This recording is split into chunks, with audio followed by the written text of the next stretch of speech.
night shift at a historic hotel. Some guests have been checking in for decades. If you're watching this, don't stay at the Belmont Grand Hotel. Actually, let me be more specific. Don't stay at any hotel built before 1950 without checking one thing first. Go to the front desk and ask to see the guest registry from exactly 50 years ago. If they refuse, leave immediately. If they claim records don't go back that far, they're lying to your face. Leave. And if you happen to see your own name written in faded ink on those yellowed pages, don't walk. Run. I'm recording this from my car in the employee parking lot, hands still shaking so badly I can barely hold my phone. The dashboard clock reads 4:47 a.m. Through my windshield, I can see the Art Deco facade of the Belmont Grand Hotel, 17 stories of limestone and brass catching the first grey hints of dawn. I should be inside right now, finishing my shift, running the final audit reports, brewing coffee for the morning manager. Instead, I'm watching the 14th floor window, counting from the left. Third window, room 1456. My room. The light just turned on, even though I'm sitting out here. Even though that room has been empty for 16 years. Even though, according to every logical law of the universe, there's nobody in there. But the Belmont Grand doesn't follow logical laws. 3 hours ago, the woman in room 412 recognized me in the hallway. She smiled with teeth too white, too perfect. She said my name in a voice like crackling vinyl records. That shouldn't be possible. Catherine Marsh died in 1963, 61 years ago. I've seen the newspaper clipping. I've seen the coroner's report. I've seen the crime scene photographs. And yet, she knew my name. Let me start from the beginning, before I lose my nerve completely. Before whatever is waiting in room 1456 decides to come down and find me. 6 weeks ago, I was hired as the night auditor at the Belmont Grand Hotel. For those unfamiliar with hotel operations, the night auditor works the graveyard shift, 11 p.m. to 7 a.m. You're alone at the front desk, checking in late arrivals, handling the rare guest request, but mostly running end-of-day financial reports in perfect silence. It's solitary work, the kind of job designed for people who don't quite fit anywhere else. I was perfect for it. The Belmont Grand opened in 1924, one of those Gilded Age monuments to wealth and excess that cities build to prove their importance. The lobby still drips with faded grandeur, original marble floors veined with gold, brass fixtures gone green with age, a crystal chandelier hanging from the vaulted ceiling like a frozen explosion of light. The carpet is worn to threads in places. The wallpaper has water stains shaped like grasping hands. The furniture creaks when you sit down, and I'm convinced the elevators have been grinding toward failure since the Eisenhower administration. But there's something beautiful about decay, isn't there? Something honest about a place that doesn't hide its age. I loved it immediately. That should have been my first warning. The first 2 weeks evaporated in a blur of training and adjustment. Gerald, the night manager, a man who looked perpetually 3 days from retirement, showed me the computer system, the key card machine, the coffee maker that only worked if you hit it in exactly the right spot. Then he vanished, leaving me alone in the vast marble lobby with nothing but the hum of old light fixtures and the occasional groan of pipes in the walls. The position had been vacant for 2 months. They were desperate to fill it. Gerald seemed relieved to finally hand off the overnight shift to someone else. I never asked why it had been empty so long. I never asked what happened to the previous night auditor. Those questions came later, when it was already too late. The strangeness started during my third week, not dramatically, not with blood on the walls or ghostly apparitions. It started with a notebook. I was searching the front desk drawers for extra key cards when my fingers brushed something wedged in the very back of the bottom drawer, hidden beneath outdated phone directories and takeout menus from restaurants that no longer existed. A black notebook, the cover blank and smooth, the pages yellowed like old teeth. The handwriting inside was cramped, urgent, written by someone whose hand had been shaking. No introduction, no explanation. Just a numbered list, and the ink had bled through the thin paper like wounds. Rule 1. Never acknowledge the guests on the 5th floor between 2 a.m. and 3 a.m. If they approach the desk, pretend you don't see them. They'll leave on their own. My first reaction was amusement. Some previous employee's elaborate joke, probably. Old hotels collect ghost stories like dust. This was just playing into the mystique. Rule 2. The elevator will sometimes stop on the 9th floor on its own. The doors will open. Do not get out. Do not look out. Press the close door button and select your floor again. I kept reading, my amusement curdling into something else. Rule 3. If you hear piano music from the Crystal Ballroom after midnight, don't investigate. Log it in the maintenance report as ambient noise complaint and nothing else. Rule 4. Room 412 is always occupied, even when the computer shows it as vacant. Never, under any circumstances, assign this room to a guest. Rule 5. If a guest tries to check in with a reservation made before 1970, call the number at the bottom of this page. Do not process them yourself. 15 rules total. 15 very specific instructions that made absolutely no sense. At the bottom, a phone number with no name, no context, just 7 digits scrawled like a desperate prayer. The paper felt cold against my fingers. The lobby suddenly seemed larger, the shadows deeper. I could hear my own heartbeat in the silence. I told myself it was a prank. I slipped the notebook back into the drawer. I finished my shift without incident, but I couldn't stop thinking about it. 4 nights later, the elevator chimed at 2:14 a.m. The lobby was empty, the way it always was after midnight. I'd been running preliminary audit reports, half focused on the screen, when that brass chime echoed through the silence.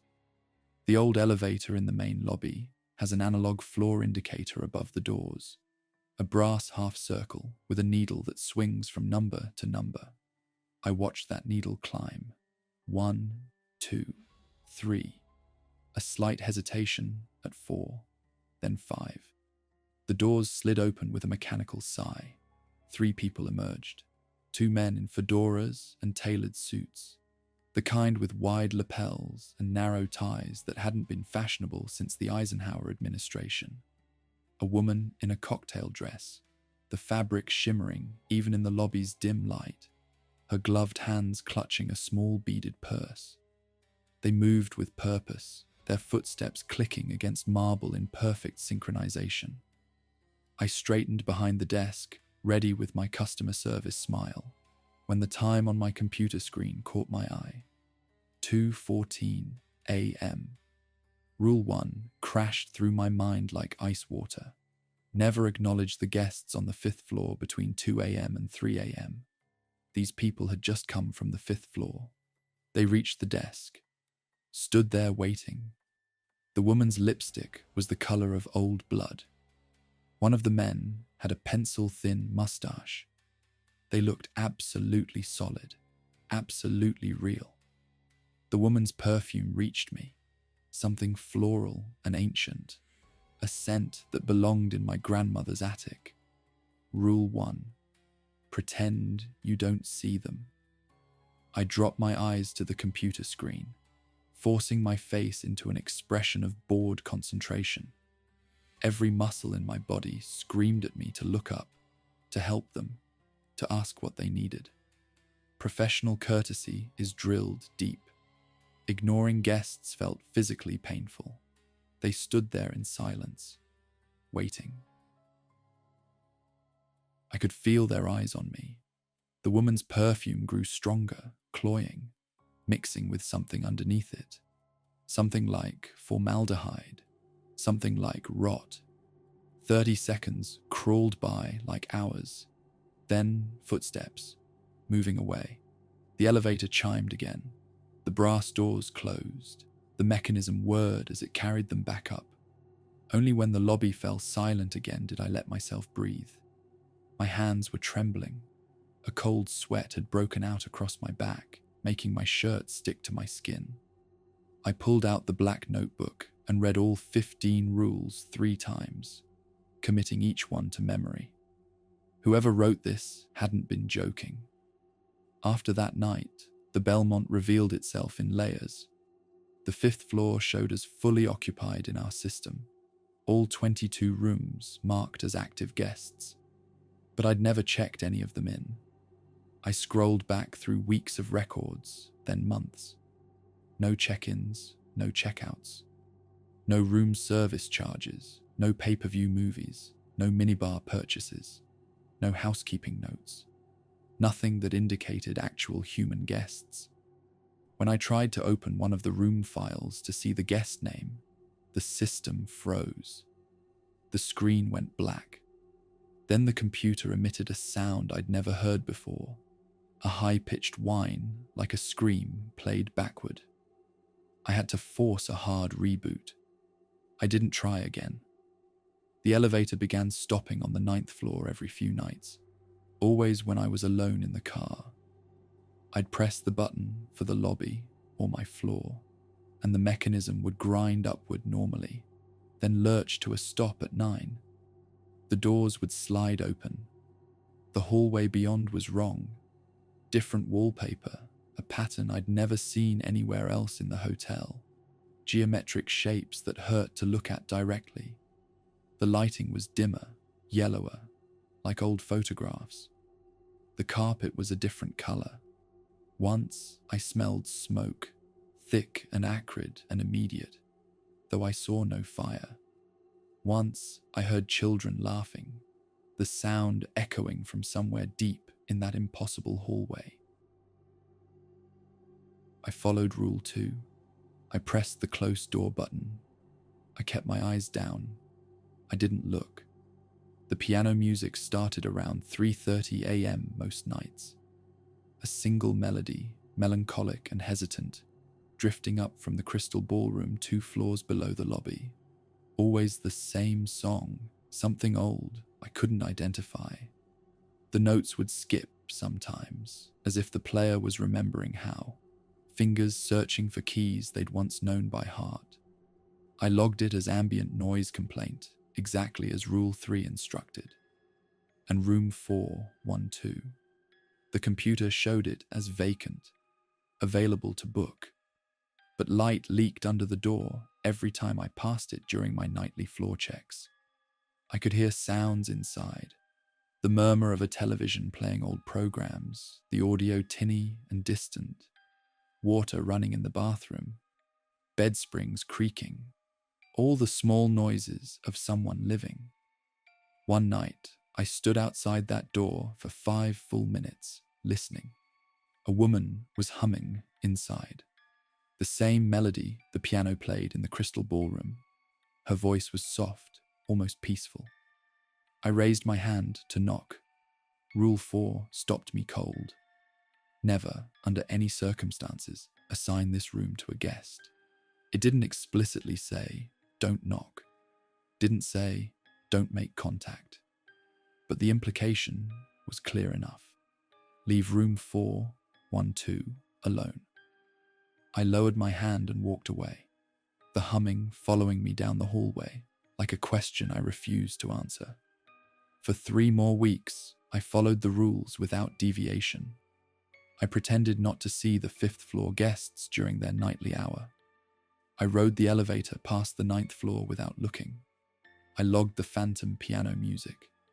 I walked past room 412 with my eyes straight ahead. And nothing bad happened.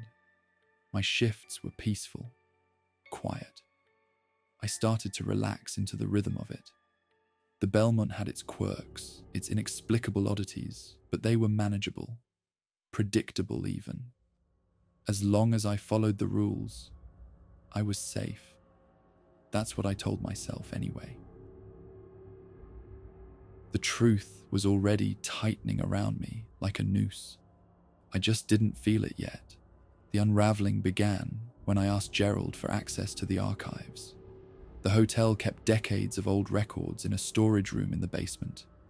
Guest registries going back to opening day in 1924, all supposed to be digitized eventually as part of some historical preservation project that never quite materialized. I told Gerald I was interested in the hotel's history, that I wanted to read through the old books during slow nights. He looked at me for a long moment, his tired eyes unreadable. Then he shrugged and handed me a key. The storage room was exactly what you'd expect. Concrete floor, metal shelving units.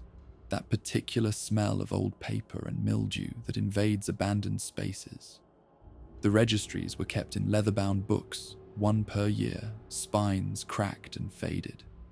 I started with 1924, just to see the hotel in its infancy. The handwriting was elegant, each entry a work of careful penmanship.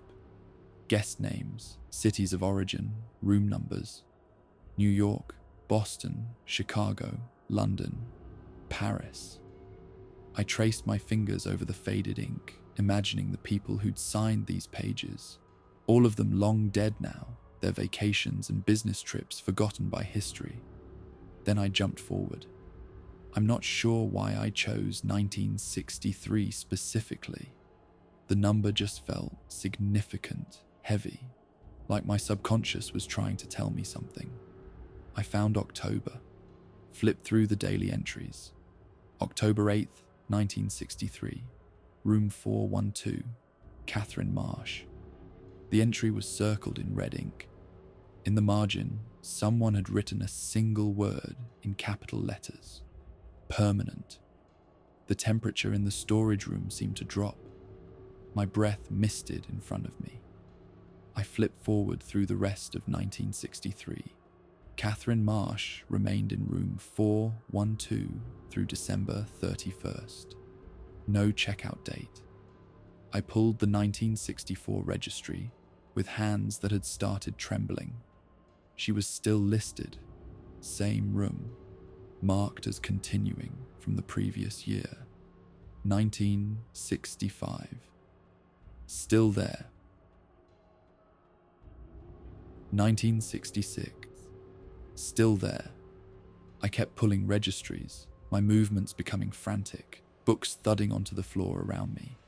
Every single year, room 412, Catherine Marsh, permanent. The last available registry was from 2023. Catherine Marsh, still a guest, 60 years after check-in. The newspaper archive was easy to find online. I searched Catherine Marsh, Belmont Grand Hotel, October 1963. The article was brief, clinical, the kind of thing newspapers wrote when they didn't want to say suicide. Woman found dead in hotel room. Catherine Marsh, 34, was discovered deceased in her room at the Belmont Grand Hotel on Tuesday evening. Hotel staff found her body after she failed to check out as scheduled. Authorities report Miss Marsh died by suicide, though details are being withheld pending family notification. She had been staying at the hotel for 1 week. Hotel management declined comment. I read it 3 times, my heart hammering so hard I thought I might vomit. Catherine Marsh died in room 412 in October 1963, but according to the hotel's records, she never left. Never checked out. Still there, year after year after year, marked permanent in red ink. And I'd heard her. humming in that room, watching television, living some kind of life. That's when I should have quit. Should have walked upstairs, grabbed my coat, sent a text to Gerald saying I was done.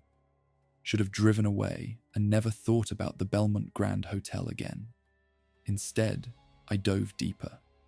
I went through every registry looking for that word, permanent, searching for others like Catherine Marsh. I found 6 more. Room 518, James and Dorothy Wexler, since 1955. Room 734, Eleanor Voss, since 1948. Room 809, Thomas Brightwell, since 1967. Room 913, the Kowalski sisters, Sarah and Emma, since 1959. Room 1122, Martin Chen, since 1971. Room 1204, Robert Hanover, since 1952. 7 permanent guests, 7 people who'd never checked out. I cross-referenced each name with newspaper archives, my laptop screen casting blue light across the dusty storage room, and found the pattern: heart attack, stroke, fall down the stairs, suicide, sleeping pills. Each one had died in the hotel. Each one had been removed, their families notified, their belongings shipped home, the rooms cleaned and reopened for new guests. But internally, according to the Belmont's own records, they'd never left at all. The hotel was keeping them. The realization hit me like a physical blow. I actually recoiled from the registries scattered around me, my back hitting the metal shelving. The storage room suddenly felt smaller, the air thicker. Those weren't ghost stories. Those weren't quirks or oddities. The Belmont Grand Hotel was full of dead people who didn't know they were dead. Or worse, who knew exactly what they were. I started observing with new understanding. The 5th floor guests who appeared during that specific hour, I recognized them now. The couple matched photographs I found in a 1955 Society column. James and Dorothy Wexler, celebrating their anniversary at the Belmont Grand. In the photo, they wore the same clothes I saw them in every night. The same fedora, the same shimmering dress. They'd been repeating that anniversary evening for 69 years. I heard other patterns once I listened for them. Footsteps on the 7th floor every night at 1:45 a.m., pacing the same path. 17 steps, turn, 17 steps back, over and over. That would be Eleanor Voss, who'd had a stroke in her room in 1948. What was she pacing for? What was she waiting for? Male voice on the 8th floor, talking to himself in an endless loop. The words too muffled through the walls to distinguish. Thomas Brightwell. Heart attack, 1967. What conversation was he trapped in? The children's laughter from the 9th floor. Sarah and Emma Kowalski, ages 7 and 9. Carbon monoxide from a faulty heater in 1959. They died in their sleep during a family vacation. Now they played in the hallways of eternity. The hotel wasn't haunted. Haunted implies something residual, an echo. This was active, intentional. The hotel was a collection. I found more documentation buried in filing cabinets. Incident reports going back decades. The pattern was clear once I compiled it. The Belmont Grand had an unusually high number of guest deaths. Not enough to raise flags individually, spread out over the years, always with plausible explanations. But together, viewed as a whole, it was obvious.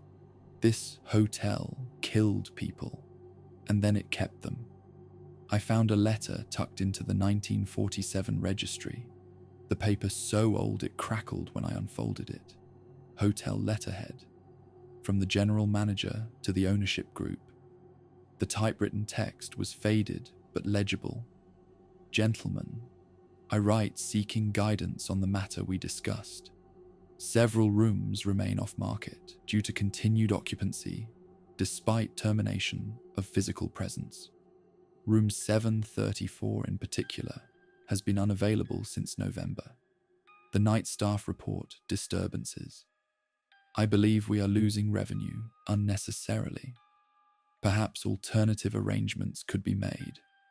The response was paper-clipped to the letter, handwritten on expensive stationery. Continue current protocols. Do not disturb permanent guests. They are part of the Belmont's legacy. Revenue concerns are secondary to maintaining harmony. No explanation. No acknowledgement of the insanity of this instruction. Just an order to leave the dead in their rooms and work around them. The hotel had been operating like this for 77 years. I became obsessed with the rules after that. Why those specific rules? Why could I only ignore the 5th floor guests during that 1 hour? What would happen if I looked at the 9th floor? What was the logic? The black notebook didn't explain, it only instructed. But there had to be a reason. Patterns, systems, ways the dead operated within this building. I started my own documentation, a new notebook recording everything. Times, observations, patterns. The piano played at exactly 3:37 a.m. every night, never varying by more than 30 seconds. The 5th floor guests' appearance times were gradually getting earlier, 2:14 a.m. one week to 11 a.m. the next. Room 412's television was always tuned to Channel 7, which only showed static on every other TV in the building. I was building my own understanding, my own rulebook. That's when I found what happened to Marcus Webb, the previous night auditor, the one who'd held this position before me. I found his name in the HR records, cross-referenced with the employment dates. He'd worked at the Belmont for 3 years before I was hired. The incident report was locked in a filing cabinet, but the lock was old. It broke when I applied pressure. Marcus Webb was reported missing by his family on May 3rd. His car was found in the employee parking lot. His belongings were still in his locker. His jacket was draped over the front desk chair. Security footage showed him entering the hotel for his shift at 10:47 p.m. on May 2nd. He was never seen leaving. The police searched everywhere, every room, every closet, every maintenance shaft. They interviewed staff, reviewed footage, brought in cadaver dogs. No trace. Marcus Webb had vanished somewhere between walking through the front doors and the end of his shift. The case was still technically open, but the hotel had quietly ruled it as voluntary abandonment of employment. I found his notebook a week later, hidden in the same drawer as the black rulebook, pushed behind a loose panel I discovered by accident. His handwriting was neater than the frantic scrawl of the rules. The entries were dated, starting from his first week. The early pages were mundane, learning procedures, guest complaints, normal hotel work. Then, around month 3, the observations began. Found a notebook with strange rules, testing whether they're real tonight. A week later, rules are real. Saw the 5th floor guests. Followed Rule 1. It worked. They left when I ignored them. What the fuck is happening here? For 2 years, Marcus documented everything I'd been discovering. The permanent guests, the patterns, the deaths. His handwriting grew smaller, tighter, more controlled as he went on. Then, in the final weeks, something changed. The woman in 412 left something under her door. A note. It just says, "Help," in shaky handwriting. Should I respond? The rules don't say anything about this. 3 days later, found something impossible. My name is in the 1992 registry. room 1847, marked permanent. I wasn't born until 1989. I've never stayed at this hotel as a guest. I confronted Gerald. He said not to worry about it, said to just follow the rules and I'd be fine. But how is my name in a registry from before I was born? What does it mean? The final entry was dated May 2nd, the night he disappeared. I'm going to room 1847 tonight. I need to see if my name is already in the registry, if I'm already marked permanent. Then maybe I'm supposed to be there. Maybe that's how this works. Maybe the hotel chooses us before we even know it exists, and we're just fulfilling what's already been written. If I don't come back, whoever finds this, don't look for your name. Don't go to your room. Just leave. The entry ended there. The rational part of my brain was screaming at me to close the notebook, to leave the storage room, to get in my car and drive until I ran out of road. But I couldn't stop myself. I pulled registries from before I was born, started with 1995, the year of my birth, and worked backward. My hands were shaking so badly the books kept slipping. The pages blurred in front of me. I found it in the 2008 registry, room 1456, Alex Thorne, check-in, November 8th, 2008. No checkout date. In the margin, in that same red ink, permanent. I stared at my own name until it stopped looking like letters and became just shapes. Abstract, meaningless. I was 14 years old in November 2008. I'd never been to this hotel. I'd never even been to this state in 2008. My family lived 3 states away. I was in 9th grade, dealing with acne and algebra and high school crushes. But according to the Belmont Grand Hotel, I'd checked into room 1456 16 years ago, and I'd never left. I checked the current occupancy system, my fingers numb on the keyboard. Room 1456 showed as occupied. No guest name, no charges, just occupied, blocking it from being sold to anyone else, because it was already mine. The hotel had been waiting for me. For 16 years, it had been waiting for me to come home. That's when understanding crashed over me like freezing water. The hotel didn't just keep the dead, it collected them. It marked people before they ever walked through the doors. It recorded their check-ins years or decades in advance, marked their rooms as permanent, and waited patiently for them to arrive and fulfill what had already been written. Marcus Webb found his name and went to his room.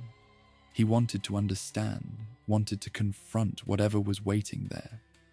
The hotel took him, added him to the collection. I wasn't going to make the same mistake.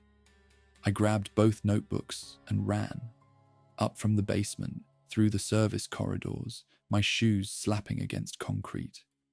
My shift didn't end for 2 more hours, but I didn't care. I was leaving. I was getting in my car and driving until the Belmont Grand Hotel was just a memory, a story I'd tell people who wouldn't believe me. I made it to the lobby. The elevator chimed. I stopped dead. The clock above the front desk read 2:43 a.m. The 5th floor guests were active, but it wasn't the couple that emerged when those brass doors slid open. It was her, Catherine Marsh. I knew her immediately, even though I'd never seen a photograph. She looked exactly like someone from 1963 would look. A modest dress with a Peter Pan collar, the fabric somehow still crisp after 60 years, hair in a perfect bouffant, face young and smooth, 34 forever. She looked directly at me with eyes that were too knowing, too aware. Then she smiled and spoke my name. The sound of it in her mouth made my skin crawl, made something deep in my chest twist sideways. I'd broken rule 1. I'd acknowledged her. I'd looked. The lobby shifted. The furniture was different suddenly, older. The style matching photographs from the 1960s. The wallpaper had a different pattern, fresh and bright. The front desk had a manual cash register instead of a computer. The air smelled like cigarette smoke and old perfume and something underneath it all. Something that smelled like a closed room where someone died. Catherine Marsh walked toward me, her heels clicking on marble that was somehow newer and older at the same time. Her voice was soft, almost kind. "We've been waiting for you, Alex. Your room is ready. You checked in such a long time ago. November 8th, 2008. Don't you remember?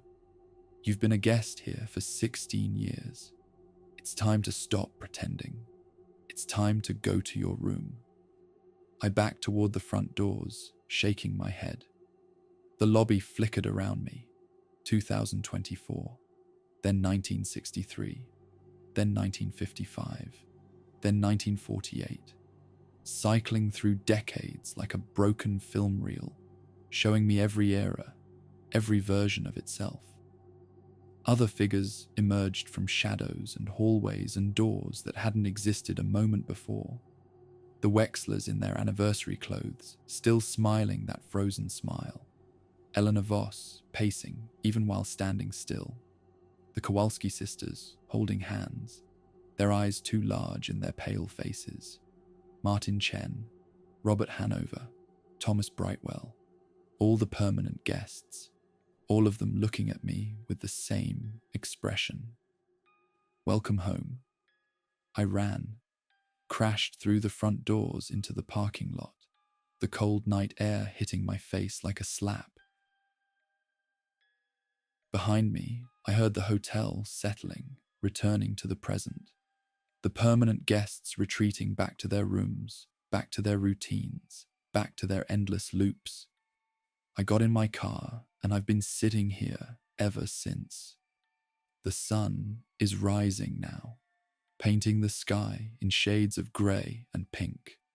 The day shift is arriving, cars pulling into the parking lot. Normal people heading to their normal jobs, completely unaware that the building they're entering is full of the dead.